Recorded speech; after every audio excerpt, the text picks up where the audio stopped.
نو هغه ډیر عجیب دی. کله مشر باباجي صاحب کیسټ چاوري دی نو دې حقیقت نه بسترګې پټې نه کی.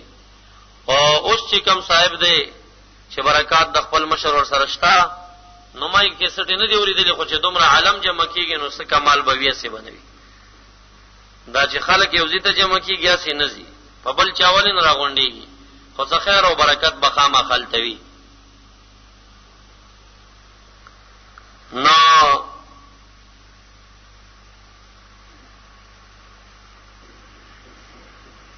مضامین مبینه فی القرآن دا شپږ دي: توحید، رسالت، بشارت بالجنہ، تخویف من النار، جہاد فی سبیل اللہ، اور انفاق علی المجاہدین.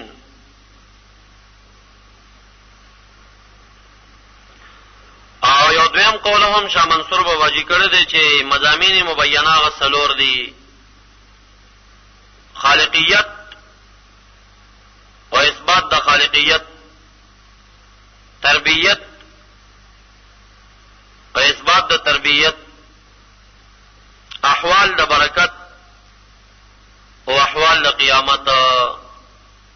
چې د سورۃ فاتحه چې اجمال للقرآن مونږه جوړو، تفصیل ویل تراش چې په الحمدلله کې اثبات الخالقیت دی، پر رب العالمین کې اثبات التربیت دی، پر الرحمن الرحیم کې احوال البرکت دی، او په مالک یوم الدین کې احوال القیامت دی. دا اجمال نه او تمام کلام شریف کې داغه تفصیل راځي په 4 سور کې، چې اولن تر انعام پوری، ثانیاً تر کهف پوری، ثالثاً تر سبع پوری، رابعاً تر قل اعوذ برب الناس پوری. او هر چې د اخیری 3 سور دی یا تر قل هو شریفی اغلب بلباب او خلاصه د تمام کلام دا. دغه الحمدلله یوم الدین دا التف سبیلی د نتیجې سره ذکر کیدل تداوی دي، تمام کلام دلائل دي. او قل اعوذ برب الناس، ملک الناس، الہ الناس، الته چې کوم دی هم دغه دعوونه مطلوبات جوړ شوی دي، په دلایل ثابت شوی.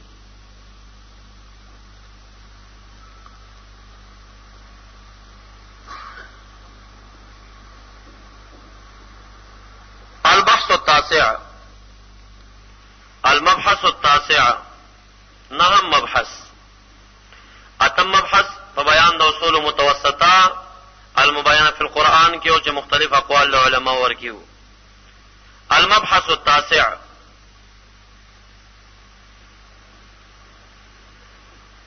المبحث التاسع،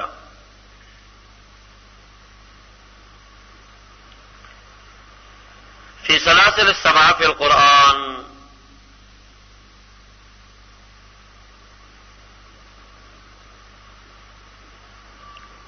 رمضان ترجمه چې کم دي کې بس صرف برکت حاصلوي، خود یو زینا بل زیتا پدینم باندې تلل چې فلانی دي کې تحقیق زیات کیږي، نو دا کمزوري د عقل انسان. که انسان کې عقل وي نو په سلورو په 5 غنټو کې چې ساړه سمرم باتور شي تحقیق کیږي نه، ټیم نه وي چې ته د ورځ یو سفاره ترجمه وکې نو تحقیق بسنګ وکې. تحقیق والا وشي چې سړی سره ټیم زیات وي، 5 ورځې په 5 میاشتې 6 میاشتې یو کال ټیم وي، نو بیا د محقق مولا پته لګي د غیر محقق نه چې څوک کولی شي څوک نشي. هر کله چې وخت ټول یو نیمه مې سلوي خورځي نو پدې کې کدل تماغونه خوار مولا سکه هم دا یو ترجمه ده کوي، بل ځکه کې هم دا یو ترجمه ده. برکت جدا مسله چې یوځي کې بد نیکانو برکات وي، خو د تحقیق په نوم باندې ځان مستړی کوي چې فلانی زی تزمل ته تحقیق زیات کیږي. چې تحقیق کوي نو داسې تحقیقی ترجمه بدر ته وکم چې څنګه تاسو خوخی، خو بیا به یا تر رمضان اخره پورې 2 سپاره خلاصي یا 3 سپاره قران کریم به بیان خلاصي. ټیم نه د سینه چې ګینه یا چې کم محققین دی او تاسو وايي تحقیق زیات کوي، ناغه محققین هم د یادونه نه دی لګیا شپې کتاب ګوري سبای تا وي دغه کمال نشو کمال خو بالا وی چې دا محقق او مدقق د خپل ځان نه لګیا وي دا زم کولای شم چې زې مو ګورم سبای تا وایم بلیم کولای شي بلیم شي خو د تنګي د وخت د وجینا وخت د تقاضا نه کوي چې په دې کې دومره تفصیلی خبرې وشي بیا هم زما زبان ډیر تیز دی ګوره زه په لږ وخت کې ډیر کار کولای شم سپینګری مولیان نه شي کولای زه خو ورته چې کله وخت کلاس کېدم او आवाज کې ترنم پیدا کما بیا بم مو بم کې راولم بس اسې به زنګيږي صورت بخلاصي نا المبحث التاسع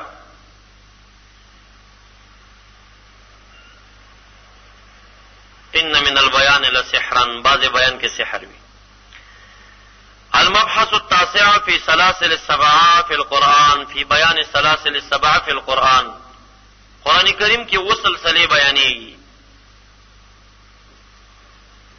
دی اصول کې فقط کتاب الله شریف اجمال سړي ته معلوم شي دا څه شي نباز کوي څه قصه ده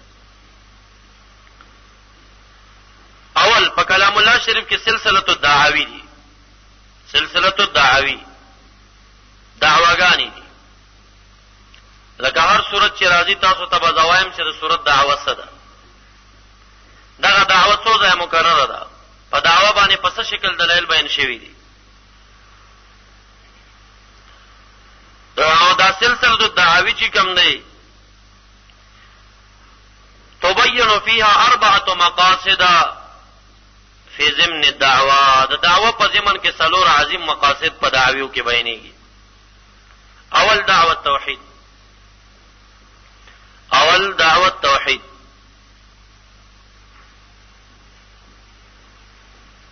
دا دعوه د توحید په مختلفو الفاظو باندې کلام شریف کې مکرریږي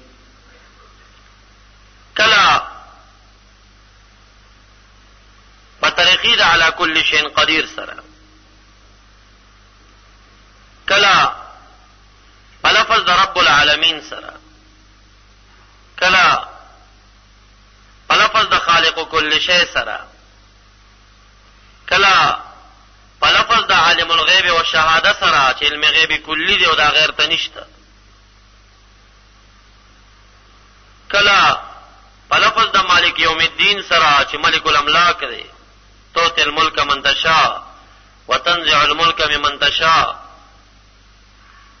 یعنی دا الہ العالمین ته وحدانیت ثابتول په مختلفو طریقو باندې دا دعوه مکرری مقصد یې وی چې توحید د باری تعالی دویم ورکه دعوه رسالت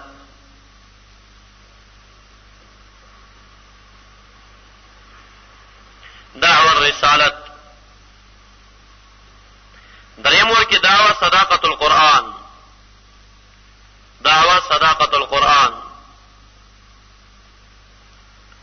سلورم دعوه بحث بعد الموت بحث بعد الموت دا د سورو مکیه خلاصې هم دي دعوه توحید دعوه رسالت دعوه صداقت القرآن او دا شان دعوه د بحث بعد الموت په دې سلورو دعاویو کې عظیم مقصد څه شری توحید د باری تعالی دی او تاسو ته په کلام شریف کې بار بار راشي اول به صداقت قرآن ذکر کړي بیا به اثبات الرسالت ذکر کړي دا دوه دعوی چې در باندې ومانلې چې قران کریم صادق دی دروغ نه وایي او نبی علیہ السلام صادق رسول دی امین دی نو چې دې صدر توای به معنا نو احکام چې څه په زبان جاری کیږي او د قران کریم ترجمه معنی به بیا او دې بدر ته توحید د باری تعالی ثابتې نو اب معنی دعوت توحید بیا رستو مکرر او هر چې دعوت باس بعد الموت هغه فقط تخویف دی د منکرینو د پاره چې د دعوونه څوک منکر دي نو عذاب دی کوي ریږي چې ته دعوت تسلیمه کی دا سور مکیو کی سور مدنیو کی جهاد او انفاق هم ور سره زید وی جهاد او انفاق خو جهاد هم نصره پاره دی الای کلمت الله توحید عام شي انفاق هم دغه پاره چې انفاق او خرچنی مجاهد جهاد نشي کول مدنی سورو کې رد د منافقینم ډیره پاره کیږي چې صف د منافقین نه خالی کوي، ګینه بیا باغه جاسوسي وکي او تاسو جهاد په مخالال نشي. نو ټول الرجع توحید د باری تعالی ته ده او د الہ العالمین وحدانیت ثابتول دي. دا نور دعویم دې لپاره پتا باندې مانی چې د دوی د خوانه د الہ وحدانیت بیانېږي چې به ومنل شي. دویم سلسله الدلائل. سلسله الدلائل دلائل اکثرا کتاب الله شریف کې عقلی بیانېږي، دلائل عقلیه بیانېږي. دا وجه دا چې وخت هغه منکرین د کلام نه دي، منکرین د رسول نه دي، نو دا اقوال او ته پیش کول نه مانی، نو لہذا عقلیه دلائل دي. دویم دلائل نقلیه د حکما او اقوال او ته پیش کیږي. وقال لقمان لابنه، دا لقمان حکیم صاحب دا په عرب عجم مسلمان کافر ټولو کې مشهور چې دا ډیرو خيار انسان. نبی هغه قول ورته پیش کړي چې لقمان صاحب خو تاسو باندې غم زوی ته ویلو یا بني لا تشرک بالله شیئا، شریک متاړه. نه د لقمان صاحب خبره خو مانه کنه، څنګه وته حکیم وایو خيار سره وته وای. د نور انبیاء علیهم السلام اقوال امرضی لکه يهودو به موسی علیہ السلام منا دا اقوالو ته پیش کی. دریم وحییه دلائل، دلائل وحییه د منکر نفاقی لپاره چې په خپل باندې دعوت تسلیمه کړی دا زړه کې منکر دی، وحی دلائل پیش کیږي. څلورم دلائل استقرایی چې دا هم د دینه خارج صفاتی کیږي نه. دریم قرآن کریم کی سلسلۃ الشکایات دا، اوله سلسلۃ الدعاوی، دویم سلسلۃ الدلائل، دریم سلسلۃ الشکایات. د انسان نه الہ شکایت کوي. شکایت په دې معنی لکه ګیلا، تا ته داسې نو پکار چې داسې دی ویلې وي.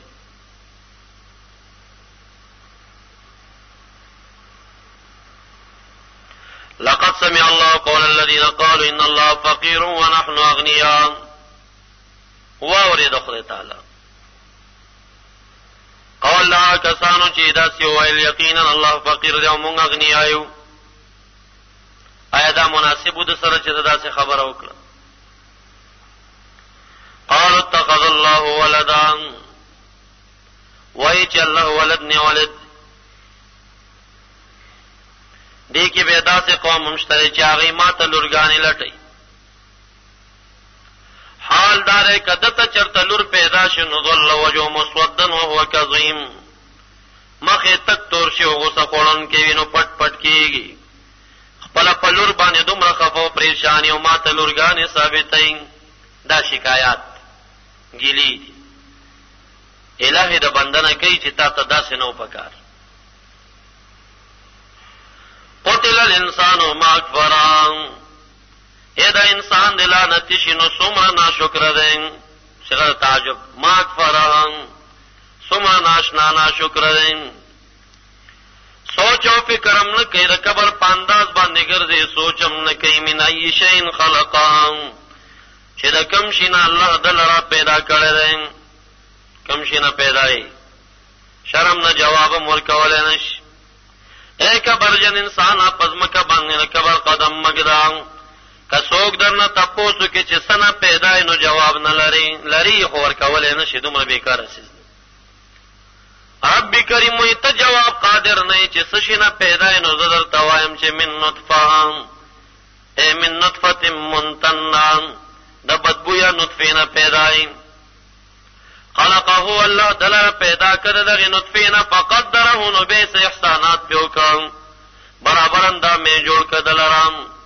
یو لاسه د بل نه کم نه کا، یو خپې د بل نه کم نه کړه.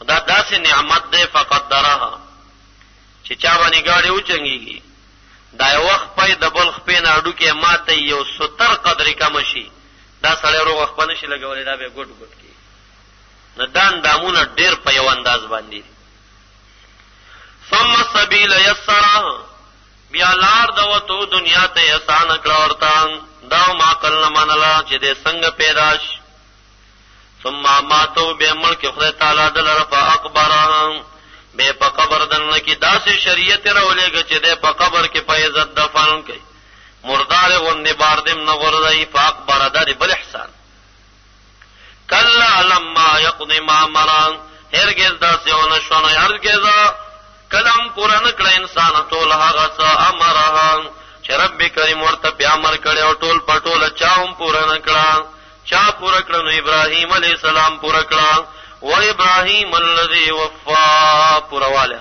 کړه نور عام انسان کلم دا خبره پورا نکړه چانه لک پاتې دي چانه ډیر پاتې دي چانه سمرو چانه سمرا کلا لما یقضي ما امر بیا هم انسان کنه باندې لږ سوچ دیو کې فلینظر الانسان الى طعامه لږ دې روټي ته سوچو کې ان صببنا الماء صبا مونږ یقینا د برنا پد باندې په بوتل اولو باندې او بنازل کړي دي ان صببنا الماء صبا ثم شققنا الارض شقا فانبتنا فيها حبا وعنبا وقضبا وزيتونا ونخلا دا نعمات ورته بیانوي او دا ټول څه د پاره دی متاع لکم انسان دا ستا متاع دا ولانعامکم استاد چرپای د پاره ګیاګانې خو ستا چرپای ته استا شو د پکار دی ستا خر پکار دی قچر پکار دی مدل په باندې کې سن دی پکار دی غیا خوري داوم ستا نه پارش یاره کپاره دومره نعمت باندې بیاوم نسمیګنو لک د بوتم وکیګرا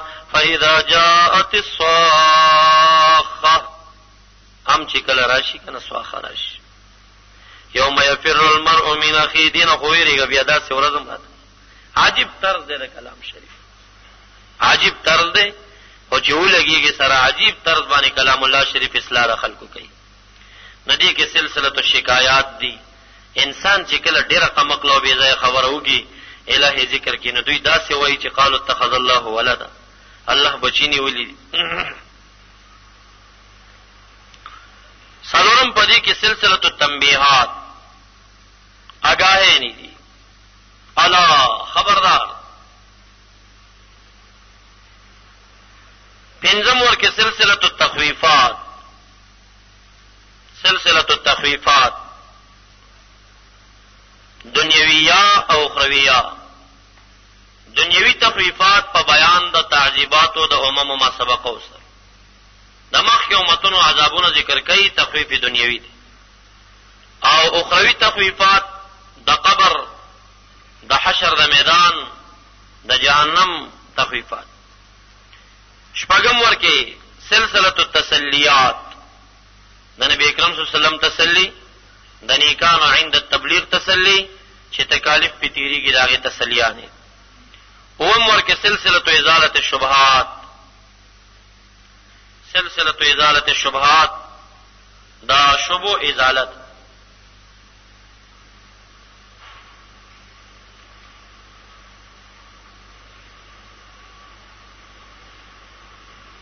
المبحث العاشر لسم مبحث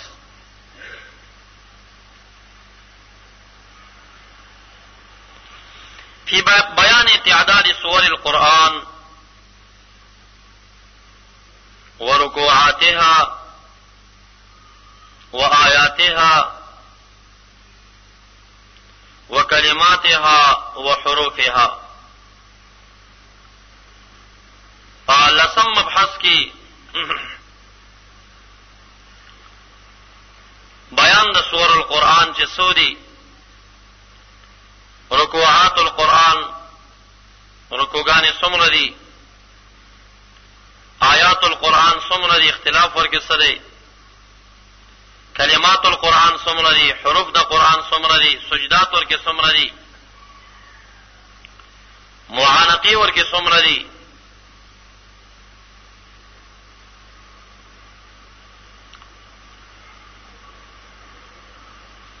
سور د کلام الله شریف یو سل سوار لستی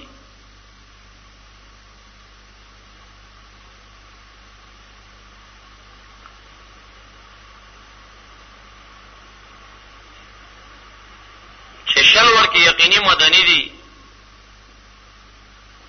12 ورکه مختلف دي او دواتیا دا مکی دي.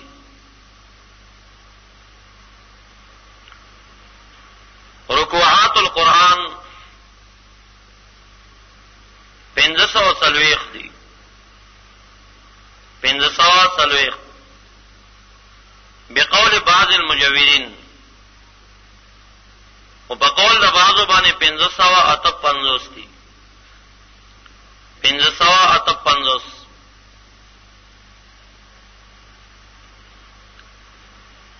آیات القرآن الکریم عند العامة والجماهیر آیتونه د کلام شریف د عامو د جمهور په نسبت باندې شپږ زره شپږ سوه شپږ شپېته دي 6,600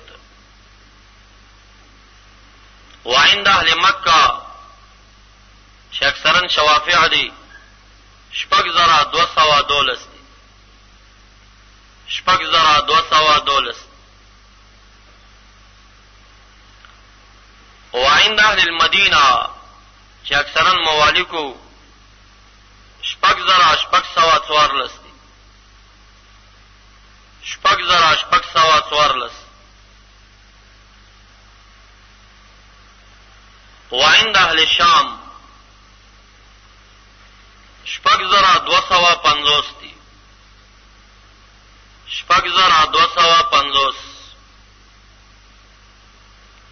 وعند اهل البصره 6,314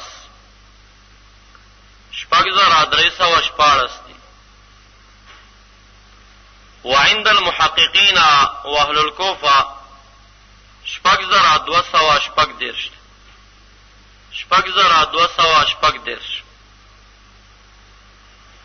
د اختلاف په دې معنی نه دی چې ګینه دی د شیعاګانو غوندې بعضی زیادت د کلام قائل دي شیعاغي وی سفاری ته زیاتې وی د علي صرف صفاتونه او چالري کړي دا حماقت او جهالت پدر خلق لعنت وری حدیث مبارک کې راځي ستتن لعنتهم ولعنهم الله وكل نبي مجاب شپږ ډلې دي مام په لعنت ویلې رب کریم په لعنت وایي هر نبی مجاب په لعنت وایي نشپغو پشمار کې وایي وزاید لکتاب الله هغه چې کتاب الله کې زیاتی کون کی دي محققین علما لکه قاضی ثنا الله پانی پتی رحم الله د حدیث په ترجمه کې وایي چې وزاید لکتاب الله هم الروافض دا شیگان دې د سور زیادت قائل دي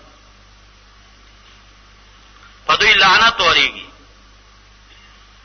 دا محققین اهل مکه اهل مدینه اهل شام اهل بصره اهل کوفه یا جماهیر چې رایتونو کې اختلاف لري سوره فاتحه واړوي تاسو سره نشتا کلام شریف باندې نه خوروړی صراط الذين انعمت عليهم غير المغضوب عليهم ولا الضالين پدې دي تاسو وګورئ شپږی لیکلي خدا آیت پشان ګرد کرخې نه دور کړي ولې نه دور کړي ځکه سوره فاتحه و آیت ده خو امام شافعي سے وو یو آیت ورنه بسم الله ده او دلته آیت نشته یو آیت ورنه بسم الله ده دلته آیت نشته نه صراط الذين انعمت عليهم غیر المغضوب عليهم ولا الضالين دا ټول یو آیت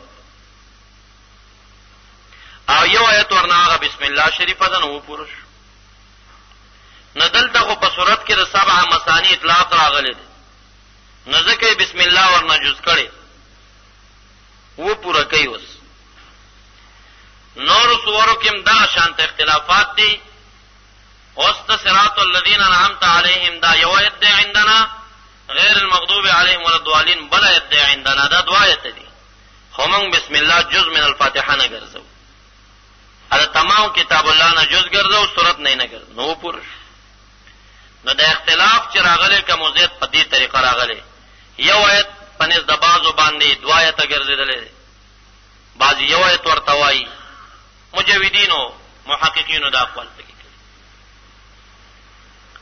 کل کلمات د کتاب الله شریفه شپږ ته 1413 دي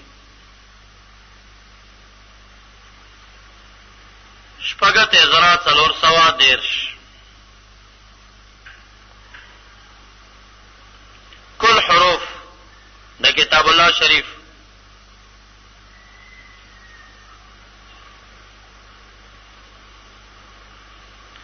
درې لاکه یویشت زره دوه سوه اووه شپېته. درې لاکه یویشت زره دوه سوه اووه شپېته. درې لاکه یویشت زره دوه سوه اووه شپېته. کل فتحات زورونه په کتاب الله شریف کې 52,243 دي. 52,243. اعجاز تا ګوره کل زمات پیخونه 52,243. په دې ټول کلام کې زورونه او پیخونه په یو تعداد راغلي. 52,243 فتحاتم دي. 52,243 زماتم دي. کسرات فی کتاب الله 9,502. 9,502.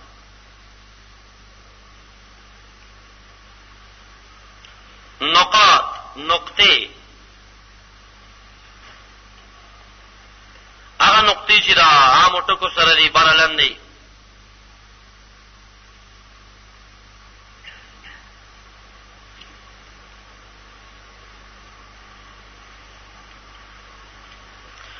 لس لاکه پنځه زره شپږ سوه څلور اتیا.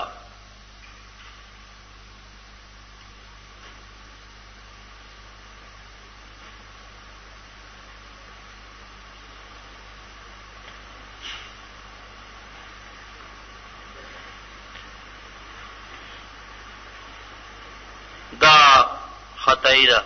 1,05,404 دي. 1,05,404. مدات 1,100 دي. 1,100. تشدیدات شدنا 1,253. 1,253. معانقی عند المتاخرین اتلستی. معانقی عند المتاخرین اتلستی. معانقی عند المتقدمین پنزلس دی بقولین شپارس دی بقولین. معانقی عند المتقدمین پنزلس یا شپارس. سجدات عند الاحناف سوارلستی. اختلاف په سجده حج کې.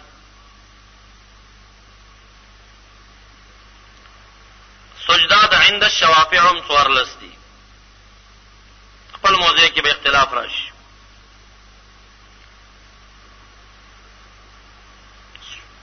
دغه په نسبانه په حج کې سجدتان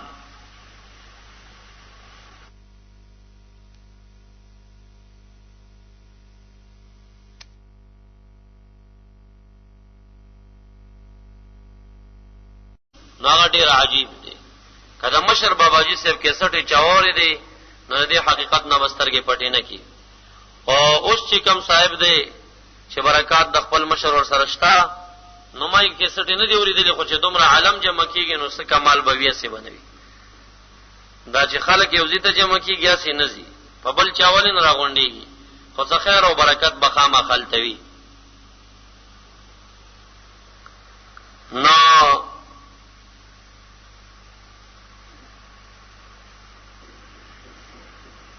مضامین مبینه فی القرآن دا شپږ دي. توحید، رسالت، بشارت بالجنہ، تخویف من النار، جہاد فی سبیل اللہ اور انفاق علی المجاہدین.